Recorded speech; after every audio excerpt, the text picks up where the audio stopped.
Meus irmãos e irmãs, nós estamos unidos nessa noite, celebrando a 20ª semana do Tempo Comum, e também nós estamos vivendo a 8ª semana das nossas 9 semanas de oração pela restauração das famílias. Portanto, a penúltima semana que vem será a última, e nessa semana nós estamos refletindo, nós refletiremos sobre uma realidade muito importante e ao mesmo tempo muito presente. Às vezes nós falamos pouco disso, que são as realidades dos vícios na nossa família, na nossa casa. Eu quero partilhar uma novidade aqui com você, mas não conta para ninguém, tá? Estou escrevendo um novo livro, e para escrever esse novo livro eu fiz uma pesquisa muito interessante sobre as espécies de vícios que dominam o coração humano, que podem dominar o coração humano em determinadas circunstâncias. E o interessante é que muitas vezes a nossa atenção se centra, quando nós falamos de vício, quando nós discorremos sobre qualquer forma de dependência, a nossa atenção acaba se centrando somente na droga, na bebida, no tabagismo, né? No vício de fumar, o que são de fato realidades muito presentes e que têm aprisionado muitíssimos corações no nosso tempo, destruído até mesmo muitíssimas famílias. Mas, irmãos e irmãs, existem muitas outras formas de vícios e de compulsões muito bem disfarçadas na nossa vida e na vida da nossa família, e que estão presentes muito mais do que a gente imagina nos nossos padrões de comportamento. E é preciso que nós prestemos atenção, é preciso que nós saibamos abrir o olho, meu irmão e minha irmã. Em primeiro lugar, é lógico, são muitas as realidades, o padre vai tentar falar ao longo da homilia, tem também as leituras que são belíssimas, sobre as quais nós vamos refletir, mas um vício muitíssimo presente, que acontece nas nossas famílias e na nossa sociedade, que quase ninguém se percebe, é o vício da necessidade de ser aprovado. Você sabia que isso cria um padrão viciante? Tem pessoas que vivem a vida inteira escravos e escravas da aprovação alheia, pessoas que não sabem mais nem dizer o que são.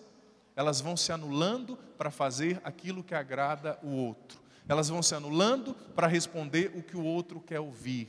Elas vão se anulando para serem aceitas no grupo, na família, no trabalho. E com isso, vão criando um padrão viciante que faz muito mal. A pessoa deixa de ser ela mesma para corresponder à expectativa e vive a vida inteira representando. Você já percebeu que às vezes tem pessoas que viveram a vida inteira bem, que estão bem, que são mães de família exemplares, que são pais exemplares, mas que de repente entram numa depressão de uma hora para outra e ninguém sabe. Mas o que foi? Você tem tudo, você tem uma casa, você tem filhos e ninguém entende o que a pessoa tem. No fundo, às vezes isso é fruto, gente, de uma alienação tão profunda da identidade por tanto tempo. Esse processo viciante no qual a pessoa foi deixando de ser aquilo que ela é para ser aquilo que agrada ao outro e assim ser aceita, assim ser aprovada. E de repente isso estoura como uma bomba relógio. É interessante, esses dias eu disse até numa palestra que eu fiz, eu conversava com um amigo meu, um amigo psicólogo, que ele dizia que, a título de uma analogia, que o mesmo princípio que move um trem a vapor é o mesmo princípio que faz com que uma chaleira se aqueça através do vapor também. E o que é a força que move um trem? Esse psicólogo dizia, são várias pequenas chaleiras colocadas ali, a força de pequenas chaleiras, que vão se juntando e se transformam na força que é capaz de mover um trem. E a nossa vida também é assim. Você vai guardando uma pequena chaleira hoje, outra pequena chaleira amanhã, uma chaleira da anulação da identidade, uma chaleira da mágoa, a chaleira da decepção, a chaleira do ódio. De repente, meu irmão, vira um trem que estoura dentro de você. E não é um trem como o mineiro diz, não, um trem. É um trem mesmo, uma convulsão de emoções, de sentimentos que a gente não consegue lidar. Enfim, são vários os padrões viciantes que existem e podem existir na nossa vida e na vida da nossa família. Você acredita, falando em vício, você acredita que eu viciei no som do teclado na hora que eu estou pregando? A hora que não faz o som do teclado eu fico assim inquieto. Será que isso é sério? Tem algum psicólogo? Fazer terapia, sério. Eu estava inquieto, eu estou falando de vício, né? Eu estou pensando, pode fazer aí. Isso, vamos ouvir um pouquinho. Agora sim. Tá vendo? Todo mundo tem a sua fragilidade, né? Eu estou confessando em público. Brincadeira, não sou viciado não, mas ajuda, né? Eu acredito que esse fundo musical nos ajuda a refletir também. Mas irmãos e irmãs, o padre fez essa introdução falando da temática de hoje, e essa temática dá pano para manga. Pena que o nosso tempo é muito curto, então não dá para fazer uma abordagem muito mais profunda, mas diante dessa temática, nós encontramos a liturgia que é profunda. Em primeiro lugar, Ezequiel foi um tipo de profeta que poucas pessoas gostariam de viver o que ele viveu. Você sabe que o verdadeiro profeta, ele vive primeiro aquilo que ele vai depois anunciar. Profeta teórico, no fundo, não é profeta. Profeta experiencia a mensagem. Profeta de verdade, ele experiencia a mensagem. E Ezequiel bebeu um cálice triste, um cálice amargo. Deus disse a ele, olha, eu vou tirar o encanto dos seus olhos. E ele ficou viúvo no mesmo dia. E ele falou, você não vai ficar nem de luto, Ezequiel. E isso vai se tornar uma mensagem para todo o povo de Israel. Porque eles se afastaram de mim. Eles abandonaram os meus mandamentos. E eles também vão viver um luto sem poder chorar em muitas circunstâncias na vida deles enquanto povo. Depois aconteceu o exílio, a deportação, tudo aquilo que a gente sabe. Mas é lógico, eu não sei se o cunho dessa narrativa é metafórico, se Ezequiel construiu uma metáfora, ou se isso aconteceu mesmo, né? Mas enfim, Ezequiel teve que viver isso, para anunciar para aquele povo. Mas gente, olhando num primeiro olhar, numa primeira percepção, a gente pode correr o risco de achar, nossa, como Deus é cruel.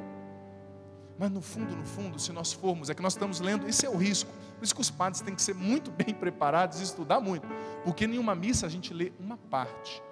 E todo texto fora do contexto vira pretexto. Não é? Se você lê o contexto desse texto de hoje, você vai perceber que é lógico, independente do que aconteceu com Ezequiel, esse povo estava fazendo tudo errado. Esse povo no fundo, estava fazendo o que eu e você muitas vezes fazemos quando nós batemos no peito e dizemos com arrogância e petulância, Deus está errado e eu estou certo. A Bíblia está errada e eu estou certo. Quanta gente diz isso por aí? Quanta gente tem a petulância? Às vezes, a gente como padre, eu aprendi que uma das melhores maneiras de você administrar a tensão da vida é o humor, né? Tem coisa que eu escuto que eu rio. O que foi, padre? Não, eu lembrei de uma piada. Cada coisa que tem gente que fala assim, padre, eu acho que está errado aquilo que está escrito na Bíblia. Tudo bem, enquanto você acha, Deus sabe. Eu acho, mas Deus sabe. Há uma diferença entre achar e saber. Quem sou eu, criatura, de ter a petulância de falar para Deus que Ele errou?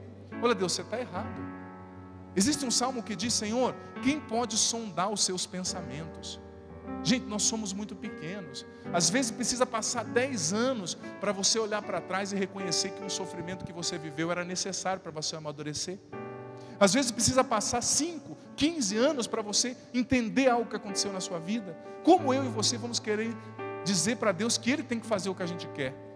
Ai, padre, eu acho que a Bíblia está errada. Então tudo bem, liga para Deus lá e fala para Ele arrancar essa página. É porque eu não tenho nada a ver com isso. Eu vim depois.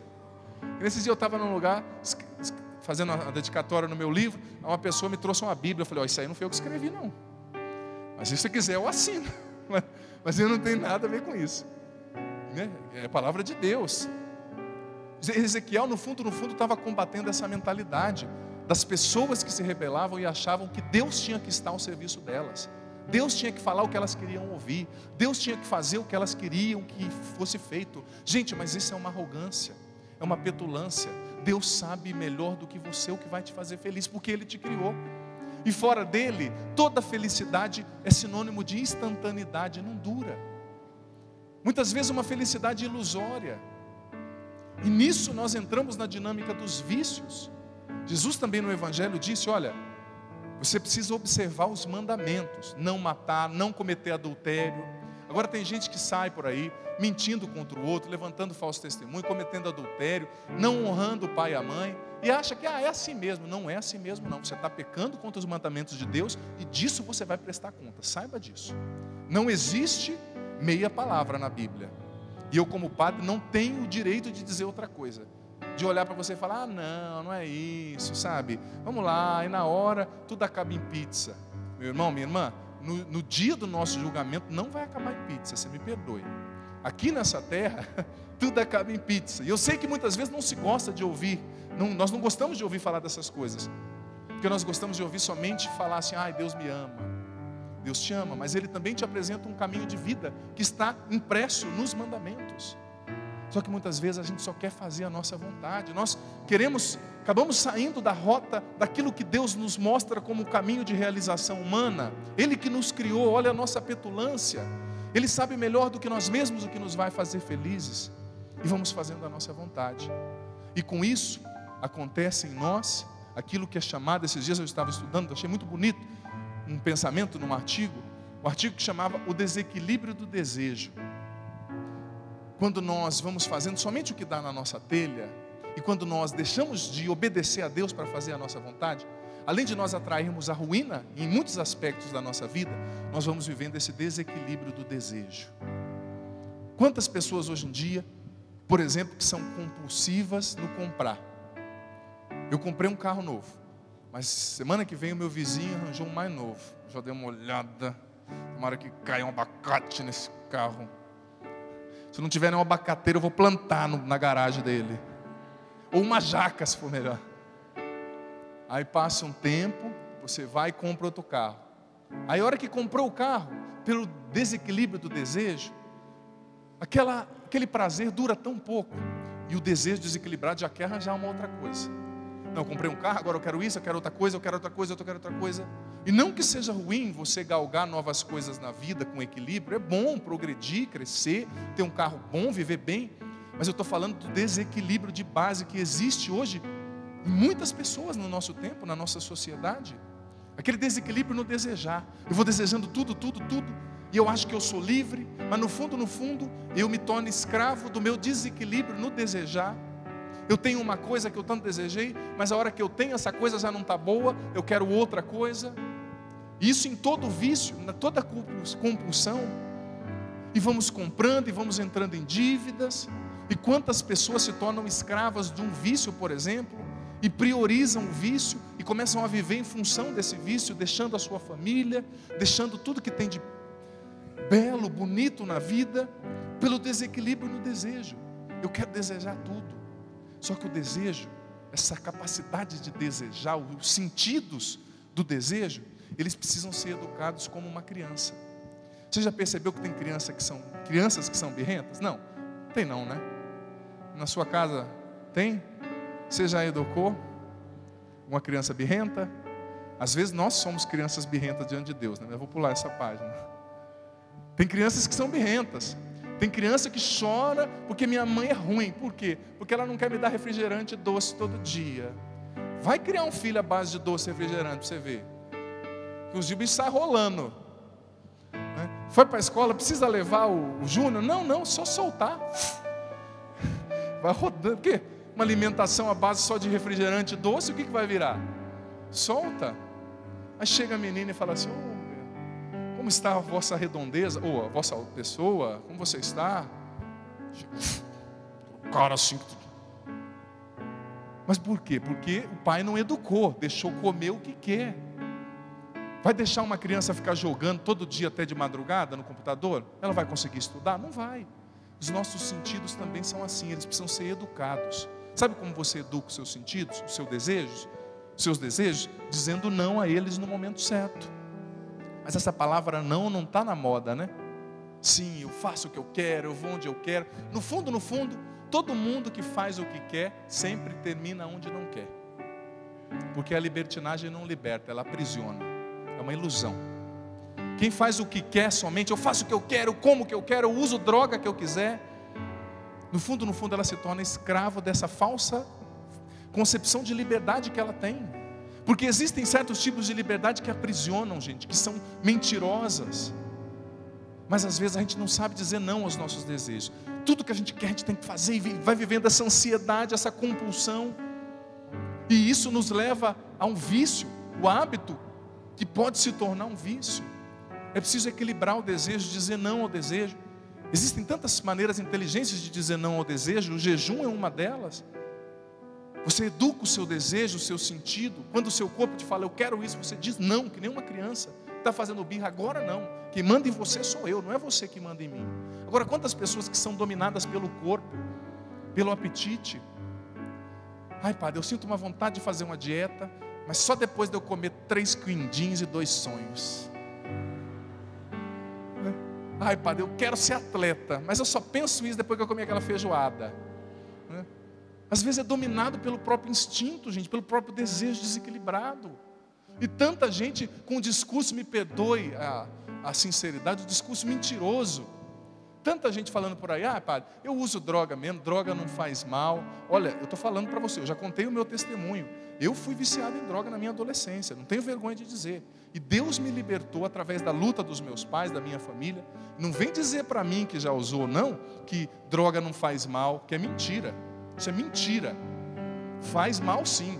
Agora, quantas pessoas que digam, não, eu vou entrar nessa guerra e vou sair vitorioso, eu uso a hora que eu quero. Gente, vamos fazer a conta. Quantas pessoas ilustres, admiradas e amadas por milhões, já não perderam essa guerra contra as drogas e o álcool? Quem que cometeu suicídio semana passada? Um ator fantástico, Robin Williams. Tantos outros cantores, Kurt Cobain, que era vocalista do Nirvana, que tanta gente gostava, cometeu suicídio por causa de droga, bebida. Jim Morrison, Janis Joplin, Elis Regina, Tim Maia, Raul Seixas, tantas pessoas, tantos músicos, Amy Winehouse, tantos outros músicos admirados no mundo inteiro, que não conseguiram vencer essa luta contra a droga. Agora tem gente que se acha tão esperto, tão diferente, que diz, eu vou usar, padre, comigo não vai acontecer nada. Vai, sua anta, vai, perdoe a sinceridade, vai ver onde você vai parar. Depois não, e acha que é tão, perdoe a sinceridade, mas acha que é tão esperto. Me perdoe, gente. E eu não estou falando só com argumento religioso, não. Você pode estudar de maneira séria que você vai entender isso. Os profissionais sérios na área da saúde falam isso, afirmam isso. As consequências negativas do uso das drogas, independente de qual droga que seja. As drogas que se dizem natural por aí, naturais, eu já usei. E eu perdi escola, perdi muita coisa por causa dessas drogas naturais. Agora vem com esse discurso, me perdoe a sinceridade, que tudo é natural, tudo pode. Gente, eu fico tão, me perdoe a sinceridade, às vezes triste, até revoltado, com a compreensão que se tem por aí, porque tem gente que fala assim, olha, vocês têm que respeitar a minha liberdade de expressão, eu faço o que eu quero, eu vou viver assim, eu vou usar droga, eu vou, tudo bem, eu respeito a sua, mas você respeita a minha? Eu não penso assim, eu não tenho direito de ser respeitado também como alguém que acredita na religião, como alguém que segue a palavra de Deus? Eu também sou cidadão e também mereço ser respeitado pela Constituição, na minha liberdade de expressão. Mas a gente muitas vezes que é cristão vai encolhendo, não, está certo, tudo pode. Eu que sou padre e os outros profissionais, os psicólogos da vida, aí vem as consequências depois desse tudo pode. Vem o fim, a gente só vê muitas vezes, só se fala do meio, mas famílias destruídas, jovens sem sonhos, jovens perdidos. Quantos jovens com 30 anos, com 25 anos que eu encontro, que tem um coração de um velho, de uma pessoa de 90, de 100, de 110 anos, porque não tem sonho, não tem ideal, não tem coragem para nada, quer que tudo caia do céu, e sempre a culpa é da mãe, do pai, do prefeito, do padeiro, do farmacêutico. Principalmente você que é jovem, assuma as rédeas da sua vida na sua mão, e não se deixe dominar por desejos desequilibrados, não se deixe dominar pelos vícios. Olha o que Jesus está falando, abandona tudo que você tem, vende tudo que você tem e dá aos pobres. O que Jesus está falando, gente? No fundo ele está dizendo, viva a prática do desapego, não deixe os vícios, os desequilíbrios no desejo dominarem você. Viva a prática do desapego, seja livre. Livre de verdade é quem se possui.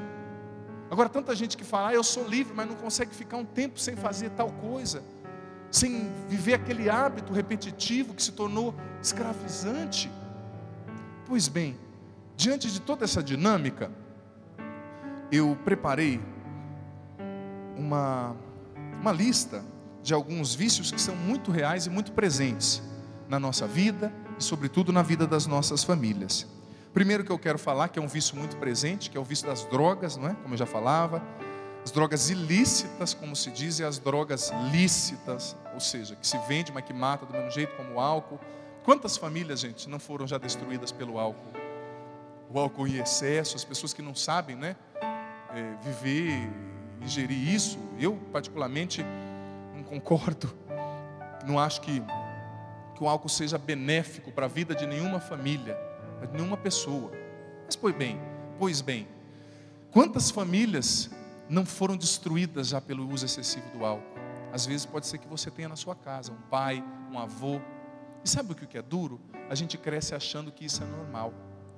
Quantas pessoas me dizem: padre, meu tio morreu de tanto beber. É assim mesmo. Não é assim mesmo, não devia ser assim. Deus criou o ser humano para ser livre, para ser feliz, não para ser escravo, para morrer na sarjeta. Mas a gente vai aceitando, cai naquele conceito da família disfuncional, né? A gente cresce vendo um pai beber, vendo a mãe xingar, vendo o pai adulterar, e acha que o mundo inteiro é assim, mas não é. A experiência negativa que você viveu não corresponde à realidade. Como uma pessoa que fala: padre, eu tive uma experiência ruim com aquele padre fez o que é errado, mas aquele padre não é a igreja. Nem todos os padres agem assim. A sua experiência particular não define a universalidade das coisas. Outro vício muito presente, gente, que é difícil, mas é preciso ser falado. Tem muitos casamentos sendo destruídos pela pornografia. Você sabia disso? Muitos, isso é pesquisa. Porque às vezes o marido ou a mulher são viciados ali na pornografia visual, pornografia na internet. E a gente é tão hipócrita, me perdoa, que quando a gente vê lá no jornal, prefeito lá na Amazônia, do Amazonas, envolvido com pedofilia, o que a gente fala? Um homem desse tem que ser preso, um homem desse tem que pagar. Só que você que acessa o site pornográfico está financiando essa indústria. Me perdoe a sinceridade. Só que a gente é bom de tacar pedra em quem está lá no chão. Só que a gente não percebe que a gente também financia quando a gente apoia esse tipo de prática. Porque lá naquele site vai estar a filha de alguém, vai estar a irmã de alguém. A gente já parou para pensar nisso? Podia ser a sua filha, podia ser a sua irmã. Só que a gente só pensa quando é o outro que fez alguma coisa hedionda e começa a descer a lenha, não é? Outra fonte de vício que tem destruído as famílias, os jogos de azar. Quantas pessoas escravas dos jogos, e hoje os jogos de internet principalmente. Tem gente que vira noite, mais noite jogando esses jogos de internet. Às vezes alguns jogos tão sangrentos, né, gente? Hipereducativos, né? Aprenda a arrancar a cabeça em 5 minutos. Você vai o carinha lá no jogo e corta a cabeça do outro e sai com a mão assim e fala: nossa, que educativo, gente. Está formando, né? Depois a mulher casa e fala: pai, meu marido é um cavalo. Também ele cresceu assistindo isso aí. Isso aqui é o quê? Antigamente os homens, as mulheres liam Shakespeare, né? Alimentavam os sentidos, a memória lúdica de outra forma. Agora esses jogos, esse tipo de coisa. Não estou falando que tudo é ruim não, viu? Tem coisa boa sim, dá para a gente peneirar, lógico. Mas que existe esse risco e que está acontecendo, existe e é real. Outro vício que tem afligido muitas nossas famílias é a compulsividade no comprar. Eu estava lendo uma entrevista da revista Planeta, edição de agosto, que dizia que geralmente a pessoa que é compulsiva no comprar, ela manifesta alguns aspectos. Primeiro, ela tem uma incapacidade de analisar a real necessidade daquilo que ela vai comprar. Está precisando? Não sei, mas está barato, né? Está parcelado. Mas você precisa? Não, mas é que está parcelado, né? Vai que um dia eu preciso. Vai cedendo. Segundo aspecto, ela experimenta uma frequente sensação de que está perdendo a oportunidade de comprar. Meu Deus, eu estou perdendo a oportunidade de comprar. E usa ainda esse argumento, né? Não, mas é que tinha uma jaqueta. Nunca mais vai ter uma jaqueta daquela. Nunca mais vai ter, pelo amor de Deus. Vai ter de outra cor, ou menor, ou maior. Outro aspecto, não é? A pessoa que geralmente tem essa compulsão por comprar, vive com um cartão estourado e acaba escondendo dos familiares as compras que você fez. Onde você estava? Eu estava ali na padaria. O que é isso aí? Não tem nada. Você está vendo? Não é uma caixa de sapato, amor? Não, é um sapato. Onde já se viu? Ai, caiu. Rapaz, uma caixa de sapato apareceu. Eu que eu tenho rezado muito, sabe? Eu tenho rezado muito e Deus fez aparecer essa caixa de sapato. Geralmente o compulsivo ele esconde. Ah, só uma comprinha, né, padre? Gente, o problema, essa entrevista da revista Planeta dizia, não é que o vício começa de uma hora. O vício é um hábito que vai se tornar um vício. E o hábito não é ruim. Não é ruim você comprar algo, você comer com uma comida boa, você ouvir boas músicas, você viver coisas legais. Só que em tudo com discernimento, sabedoria e equilíbrio.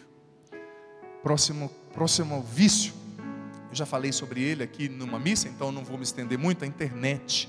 O uso inadequado das mídias sociais. A revista Planeta também trazia o aspecto de uma pessoa que está ali compulsiva pela internet, por exemplo. Ela posta alguma coisa na rede social e fica ansiosa enquanto os amigos não curtem e não comentam. Será que isso acontece aqui nessa assembleia? Não, lógico que aqui em São Paulo não. Ninguém curtiu ainda a minha foto. Aí coloca aquelas coisas mais banais que não tem nada a ver. Olha só, agora eu acordei. Agora vou comer pão. Dá vontade de responder assim, né, lá no Facebook ou no Instagram. O que eu tenho a ver com isso? Se você vai comer pão agora, ou se você vai para a academia.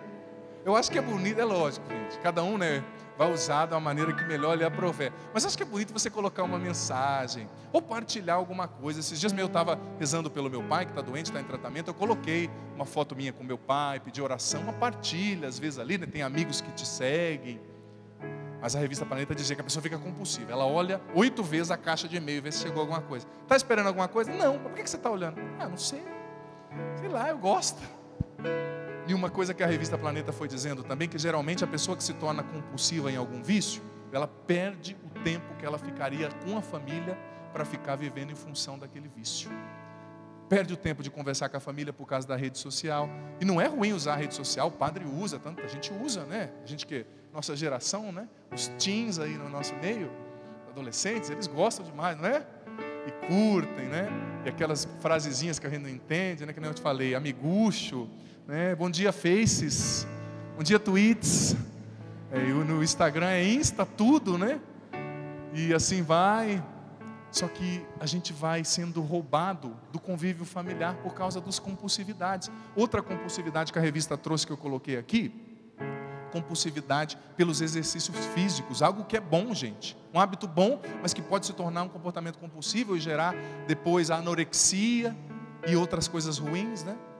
Compulsividade com o trabalho. Gente que só quer trabalhar, que só quer viver escravo do trabalho. Ai, padre, eu gosto tanto do que eu faço. Mas você não gosta da sua família também, não? Você não gosta de, sei lá, fazer outras coisas? A revista dizia que é importante a gente dividir o nosso tempo com coisas boas. Tempo para a família, tempo para si mesmo. Quanta gente não tem mais tempo para si mesmo?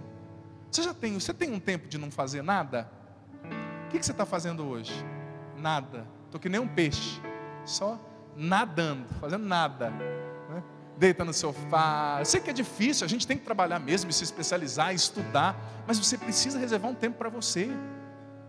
Para você que é mulher, fazer aqueles negócios no cabelo que eu não sei o nome, que vocês fazem, e arruma a sobrancelha, tem tanta coisa, né? Esses dias eu estava com a minha irmã, falei assim, você trouxe seus creminhos? Ela tirou uma bolsa assim, bum, creme para ruga, creme para o olho, creme para isso, creme para a sobrancelha, creme para o sovaco. Sovaco não. Aí eu tô forçando, né? Ela vai me pegar depois. Não é? Às vezes a gente vai perdendo a noção das coisas e vamos deixando de lado o essencial. Por que eu estou falando tudo isso? Eu confio na sua capacidade de ter discernimento e na minha, mas não deixe que as compulsividades do dia a dia te roubem da sua família, que é o maior presente que Deus te deu nessa vida. Nunca se esqueça disso.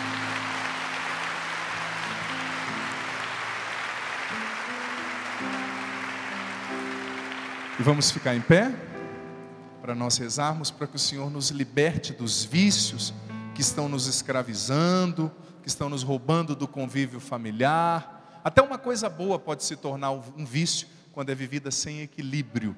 Então não se esqueça disso. Viver o bem com equilíbrio.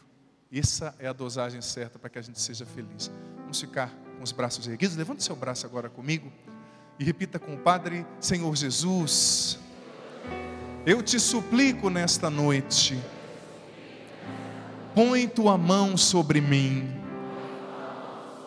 põe tua mão sobre os meus familiares, põe tua mão, Jesus, põe tua mão, Jesus, sobre as circunstâncias da minha casa, sobre as circunstâncias da minha casa, sobre as circunstâncias da minha família, sobre as circunstâncias da minha família. E eu te suplico, Jesus, liberta nesta noite a mim e aos meus de todos os vícios, de todas as dependências, conscientes ou inconscientes. Liberta-nos, Jesus, de todas as compulsões, de todos os desequilíbrios, de tudo que nos rouba do essencial. Jesus, dai-nos discernimento,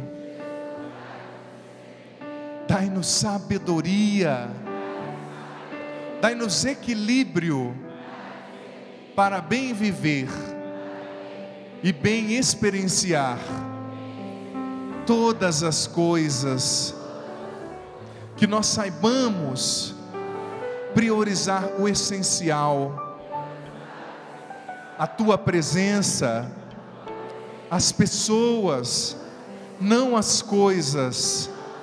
Que nós saibamos, Jesus, amar os nossos familiares, sem perder tempo, que nós não gastemos tempo demais com coisas supérfluas, com coisas que não são essenciais. Dai-nos essa sabedoria para viver bem cada coisa, para ser inteiro em cada realidade,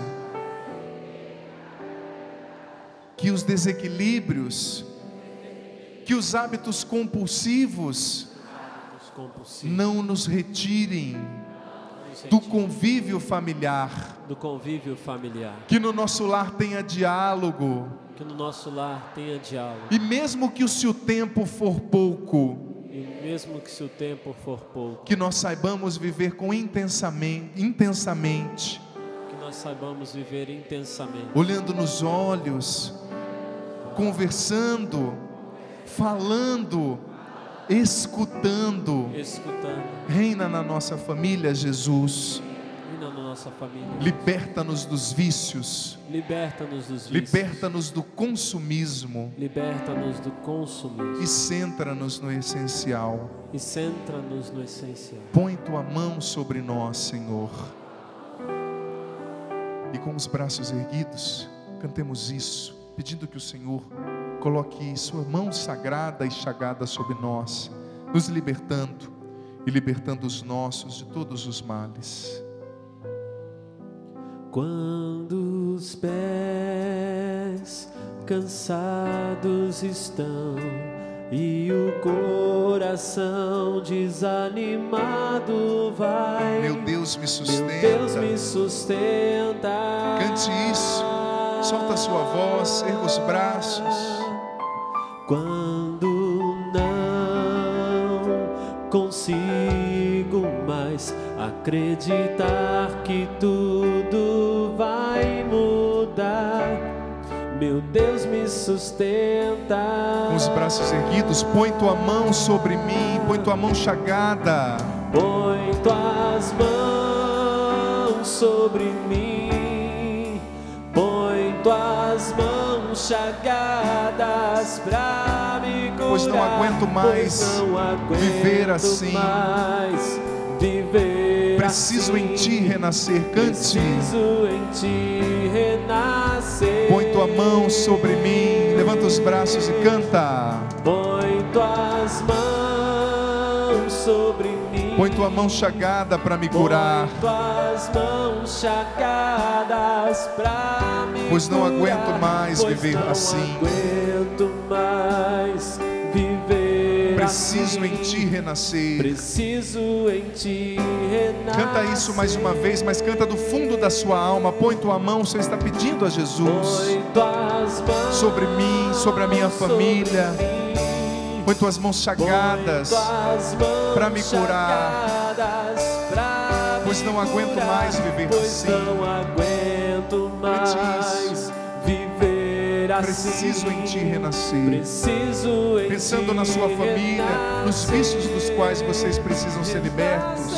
Põe tua mão, põe tua mão, Senhor, sobre nós, sobre a nossa família. Liberta-nos dos vícios, das compulsividades, do consumismo. Reina na nossa família, Jesus. Batiza os nossos familiares no teu Espírito Santo. Encha-nos com a sua paz e dai-nos aqui, Senhor, o entendimento de tudo que ouvimos nessa reflexão. Dá-nos o entendimento de tudo isso, Senhor, com teu Espírito, e sela em nós a sua graça. Louvado seja nosso Senhor Jesus Cristo. Para sempre seja louvado.